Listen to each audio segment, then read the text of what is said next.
Tidak perlu menyemprotkan minyak wangi untuk di daerah sana. Biar harum kan, Dok? Alah, di situ justru Ada bukan aromanya tersendiri harum ya kan, memang udah warnanya, wanginya sudah khas ya. Jadi tidak perlu disemprot-semprot minyak wangi. Mau si nyong-nyong kayak mau apa malah jadi aneh. Mau si ya nyinyir kayak malah jadi nggak jadi bergairah ya, Dok? Ya. Kemudian yang keempat, jangan dicukur gundul. Bukan gundul-gundul pacul ya. Kan tidak seksi, boleh. Dok. Karena itu rambut di situ itu juga bisa menyaring kotoran-kotoran.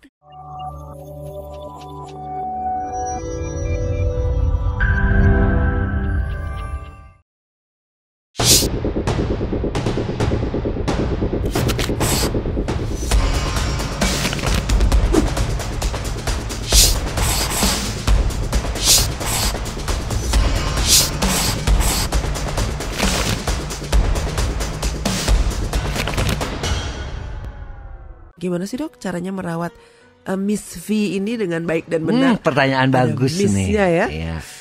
Miss Jadi apa? Miss apa? Miss V ya, yang dicintai oleh Mr. P. Oh ya. iya, betul sekali. Itu harus kamu rawat ya. Sebaik-baiknya. Jangan sampai kalau orang sudah bilang tuh apa coba Mir, demokrasi gede itu bau terasi katanya orang itu nggak boleh itu tuh ya, tidak boleh. Padahal sebenarnya demokrasi itu baik ya, Dok. Ya, tapi kalau untuk daerah situ urusan tidak ini boleh, nggak boleh ya. gitu ya. Nah itu perawatannya adalah satu, gunakanlah celana dalam yang bisa menyerap keringat yang terbuat dari kain katun. Jadi nggak usahlah kesentilan pakai celana dalam yang terbuat dari jaring-jaring. Tolong ya, saudara-saudara tidak sedang mau menangkap ikan. Jadi tidak perlu pakai celana jaring-jaring. Pakai celana yang bisa menyerap keringat. Kemudian yang kedua adalah kalau cebok ya, gunakanlah semprotan yang berasal dari depan ke belakang. Kalau yang dari belakang ke depan itu bisa kotorannya masuk ke dalam vagina dan menimbulkan penyakit. Ya. Kemudian bersihkan toilet sebelum melakukan aktivitas untuk buang air besar ataupun berkemih. Pakai semprot dulu. Kalau perlu bawa tisu basah dulu. Ingat loh, 15-20% daripada penyakit-penyakit kelamin atau penyakit-penyakit yang bisa ke kanker kemana-mana itu seringkali ditularkan oleh toilet yang kotor. Oh no. Dari situ no. Ya? Walaupun itu di rumah sendiri, Dok.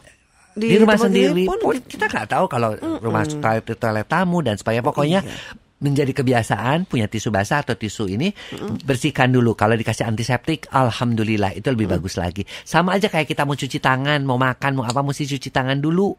Sama kalau ke toilet ya bersihin dulu, apalagi toilet kecuali kalau WC-nya WC jongkok. Nggak didudukin kan. Itu sih tinggal apa nggak masalah ya. Karena dulu aduh WC-nya kok di rumah itu rumahnya mewah, WC-nya jongkok kayak WC di kamar pembantu. Padahal sih justru WC jongkok itu yang paling sehat. Karena dia tidak menyentuh bagian-bagian daripada tubuh kita. Paha atau apa, bokong ya. Sehingga daerah itu dijamin lebih bersih. Ya, itu tadi ketiga. Tidak perlu menyemprotkan minyak wangi untuk di daerah sana. Biar harum kan, Dok? Alah, di situ justru Ada bukan harum ya kan, memang udah warnanya, wanginya sudah khas ya. Jadi tidak perlu disemprot-semprot minyak wangi. Mau si nyong-nyong kayak mau apa malah jadi aneh. Mau si ya nyinyir kan? kayak malah jadi nggak jadi bergairah ya, Dok? Ya.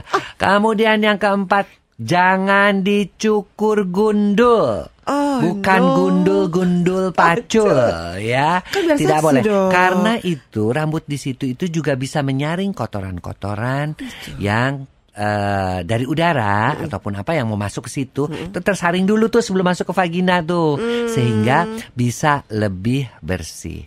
Kemudian kalau sudah cebok, gunakanlah sabun yang lembut. Ya, artinya sabun bayi. Yang wangi-wangi ya. gitu perlu? Jangan, yang wangi, apalagi wangi sabun buat semerbak cuci, gitu ya itu aduh.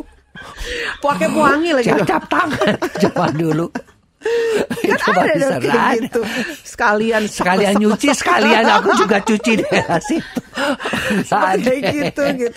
Jadi cukur nggak boleh sampai botak, tapi cukur seadanya dok. Cukup di bob. Salon dong kalau di kan nggak mungkin ada salah, kan kita nggak tahu Iya cara kan nggak boleh pendek-pendek banget. Oh gitu. Kalau nggak dipotong juga gonjas ya dok, jadi gondrong ya. Boleh, ya. Jangan ya. Tolong diperhatikan itu. Kemudian itu tadi perawatannya ya. Kemudian betul. lebihnya lagi setelah melakukan hubungan seks dicuci. Cuci. Sayang dok dicuci gitu. di mana? Ya, kan saya mau punya anak. Emang kamu mau punya anak kan udah ada yang masuk ke dalam, yang udah ada sperma yang masuk dan membuahi telur. Lagi, tetap ya? Jangan, aduh disayang-sayang, didiemin, digepit aja terus. Enggak gitu. Sampai mau kerja pun jalannya kayak pakai biar spam hamil, gitu loh. biar hamil. Itu salah banget ya. Berarti itu mitos. Itu yang ngajarin siapa jalan sampai kayak begitu. Biar nggak keluar lagi dokter. Iya dong, nggak keluar ya lagi. Tapi kan sebagian sudah masuk. Yang itu mah sisa-sisanya gitu loh.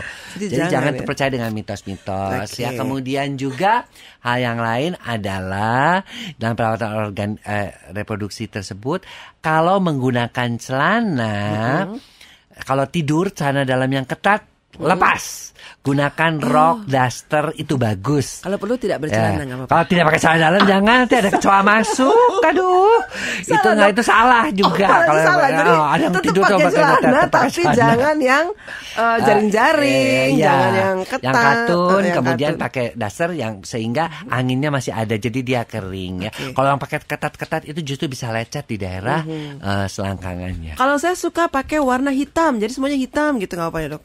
Nggak apa-apa, hitam-hitam nggak masalah. Warna nggak masalah. Tapi kalau lagi mau hubungan seks kan ada yang ya linciri-linciri yang bagus, dan itu ya pakailah gitu loh untuk menarik suami ya. Artinya bagaimanapun ada variasi-variasi dalam hubungan seks. Nah itu tadi tips untuk perawatan organ intim. Terus terang, justru mereka itu yang menjadi pasien-pasien dokter kandungan adalah mereka-mereka yang perawatan organ-organ reproduksinya nggak bener. Jadi nggak diajarin sama mama papahnya kali ya. Ya kalau mama papahnya dokter sih mungkin diajarin. Tapi mama yang kayak gitu dianggapnya ngerti sendiri ya kan untuk merawat itu. Padahal justru ketika wanita itu sudah mulai menstruasi, ketika seorang itu masuk masa pubertas dan mengalami menstruasi, tugas ibunya lah mengajarkan bagaimana merawat organ-organ reproduksi, merawat kebersihan daripada vagina tersebut.